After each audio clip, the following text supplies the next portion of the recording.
Um outro recurso que pode ser utilizado para a determinação de composições de equilíbrio de diferentes reações é a utilização de softwares comerciais que criam esta possibilidade de uma forma bem mais simples do que a que utilizamos no vídeo anterior.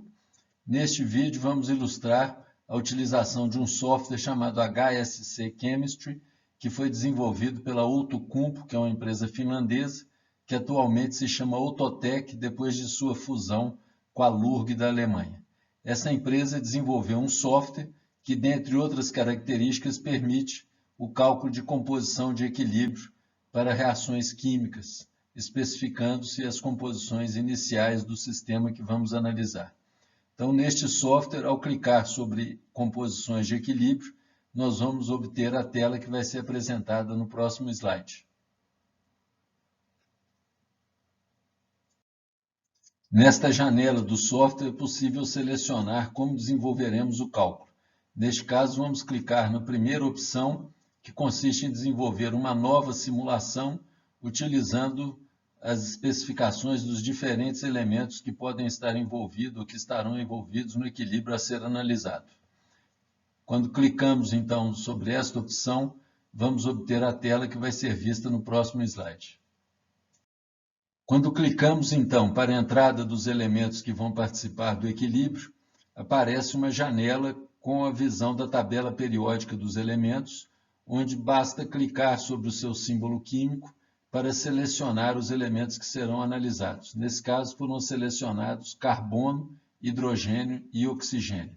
Ao clicarmos no OK, desabilitando essa opção, vai aparecer uma lista de todos os compostos que envolvam carbono, hidrogênio e oxigênio, onde o número de mols de carbono na molécula é inferior ou igual a 2. Restringindo, então, o número de compostos àqueles que têm número de mols de carbono inferior a 2, temos este número de compostos que têm seus dados termodinâmicos incluídos nesse software. Vamos agora selecionar os compostos que vamos avaliar ou que vamos considerar na nossa simulação. Vamos considerar a possibilidade de existência de CH4, CO, CO2, H2 e H2O. Clicamos sobre esses compostos e mandamos selecionar ou deletar todos aqueles que não foram selecionados. Desta forma, nós iremos ter uma tabela no slide a seguir, onde entraremos com as informações relativas à composição inicial do nosso sistema a ser analisado. Como selecionamos na etapa anterior CH4, CO, CO2, H2 e H2O como possíveis compostos que vão estar presentes nas condições de equilíbrio, é apresentada uma tabela onde temos listados esses 5 compostos, a temperatura inicial que vai ser considerada e as janelas onde vamos informar os números de mols, na realidade de quilomols, de cada uma dessas substâncias que irão estar presentes na condição inicial. Usamos a mesma composição que foi utilizada no vídeo anterior. 45 mols de CH4, ou quilomols de CH4, 5 de CO, 45 de CO2 e 5 de H2, e não consideramos que no início tenha presença de H2O. Isso é uma diferença em relação ao caso anterior, onde não consideramos a possibilidade de formação de H2O. É importante salientar que quando temos ou listamos 4 ou 5 compostos, nós não sabemos de antemão quais compostos que poderão ser formados. Naquela análise anterior foi induzido a conclusão de que a reação seria aquela de CH4 com CO2 formando CO e H2, mas nada impede que haja formação de H2O também ou de outros compostos. Com a utilização desses softwares, fica mais simples fazer esse tipo de avaliação. Quando entramos com esses dados, o software automaticamente calcula a composição em função dos teores em volume do gás. Quando clicamos OK na tela anterior, é apresentada então esta tabela, onde vamos criar ou definir as condições para a simulação. Nesse caso, foi selecionada a variação ou determinação das composições de equilíbrio, variando a temperatura na faixa de 20 até 1400 centígrados. A pressão foi fixada em 1 atmosfera e dividimos esse intervalo de 20 até 1400 em 70 passos, o que significa dizer que solicitamos ao software que calcule 70 composições de equilíbrio para temperaturas na faixa de 20 até 1400 centígrados e espaçadas em intervalos iguais. A opção que tem aqui é de selecionar Gibbs, que vai utilizar uma técnica de minimização de energia livre para determinar as composições de equilíbrio ao longo dessa faixa de temperaturas que foi especificada.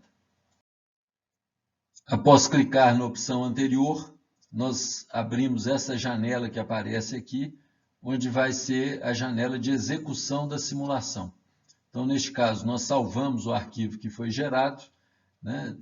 Constata-se que aqui esse arquivo foi gerado no ano de 2013, portanto já tem 7 anos de idade, e aí podemos clicar em calcular, e ele vai calcular então as 70 composições de equilíbrio, e solicitamos posteriormente a construção de um diagrama de equilíbrio, que vai fornecer os valores das composições químicas dos 5 gases que foram considerados ao longo da faixa de temperatura de 20 até 1400 centígrados. Como optamos pela presença dos resultados na forma de um diagrama, temos aqui a apresentação de um gráfico, onde na ordenada temos o número de quilomols dos diferentes gases e na abscissa a temperatura. Na cor verde temos o número de quilomols de CH4, azul claro CO2, em preto de CO, azul de H2 e vermelho de H2O. Constatamos que para temperaturas baixas praticamente não há alteração na composição química, ou seja, passamos a ter praticamente só CH4 e CO2. À medida que a temperatura vai se elevando, nós temos uma tendência de elevação das presenças de CO, de H2 e em menor escala do H2O. O H2O tem um comportamento bem particular, uma vez que ele cresce até temperaturas de 600 centígrados e torna a cair para temperaturas mais altas. No exemplo que tratamos no vídeo anterior e que desprezamos a possibilidade de aparecimento de H2O, nós utilizamos temperaturas na faixa de 1100 e 1200, onde realmente o teor de H2O é muito baixo, o que nos permite afirmar que a simulação que desenvolvemos anteriormente é perfeitamente válida. Se tivéssemos empregado temperaturas da ordem de 600 centígrados, a abordagem que adotamos no vídeo anterior não forneceria resultados corretos, uma vez que apareceria uma quantidade maior de H2O. Então, este recurso aqui é bastante flexível e nos permitiria incorporar até a formação de outros gases e verificar se realmente eles têm tendência ou não a serem formados quando temos uma mistura gasosa composta inicialmente de CH4, CO2, H2 e CO. Nós vemos que para temperaturas mais altas há uma tendência de quase que uma conversão total do CH4 e do CO2 presente inicialmente em CO e H2. Este mesmo software pode ser utilizado para avaliar condições ou considerações que fizemos em cálculos anteriores. No capítulo 1, estudamos condições de combustão de gases e determinamos a temperatura diabática de chama. Em um dos exemplos, nós tínhamos a combustão do gás de alto forno com ar e determinamos a temperatura diabática de chama como sendo da ordem de 1475 centígrados. Naquela ocasião, especificamos a consideração de que a combustão era completa, o que significa dizer que todos os gases que continham carbono seriam transformados em CO2, que continham hidrogênio seriam transformados em H2O. Então, esse software foi agora utilizado para investigar se essa suposição de combustão completa é razoável.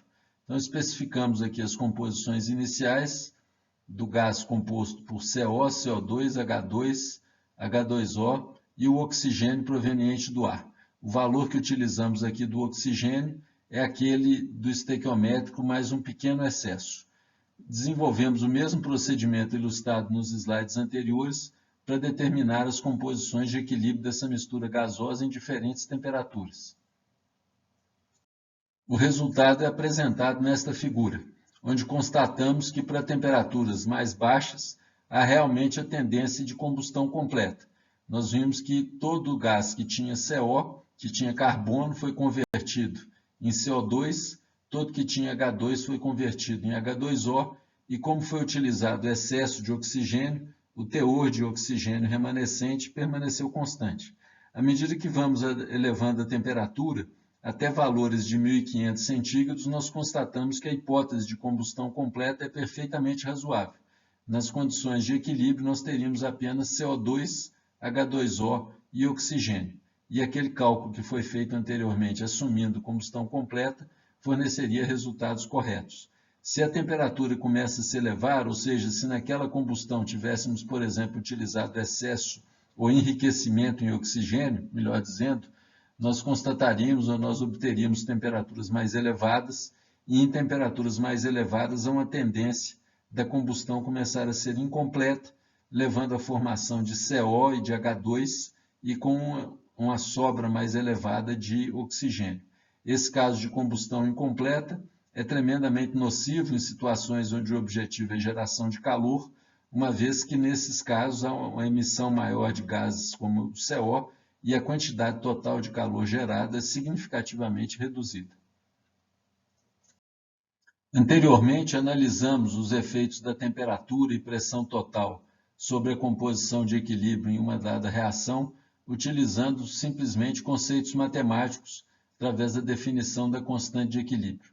Podemos refazer essa análise utilizando agora o princípio de Le Chatelier, que estabelece que se os vínculos externos sobre os quais se estabelece um equilíbrio químico são alterados, o equilíbrio é deslocado de modo a moderar o efeito dessa mudança. Numa linguagem mais simples, nós podemos dizer que o sistema sempre tende a se opor à alteração que foi exercida sobre ele. Usando esse princípio de Le Chatelier, podemos, por exemplo, analisar o efeito da temperatura sobre o equilíbrio termodinâmico. Para o caso de uma reação exotérmica, podemos escrever a sua expressão para a reação desta forma, onde temos os reagentes sendo convertidos em produtos e como a reação é exotérmica, há uma liberação de calor.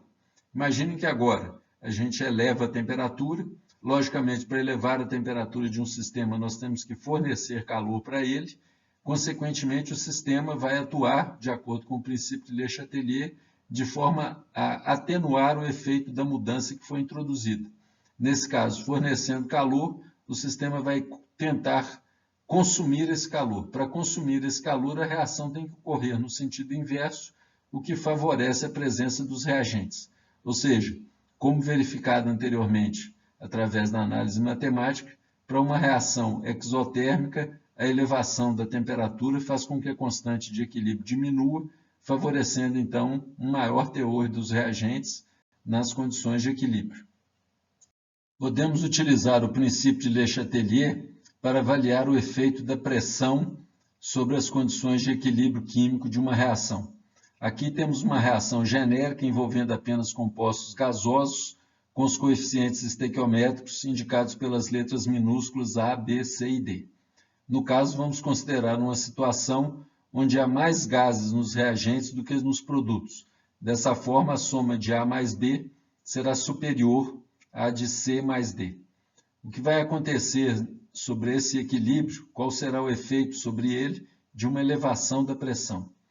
Usando o princípio de Le Chatelier, que especifica que todo equilíbrio tende a atenuar o efeito de uma mudança que foi introduzida sobre ele, podemos afirmar que o aumento de pressão, neste caso, vai favorecer o lado que tem menos gases, de forma, então, a reduzir a pressão. Isso significa que o aumento de pressão sobre essa reação vai favorecer os produtos, que é o lado que tem menor volume. Isso atenua o efeito da mudança que foi introduzida.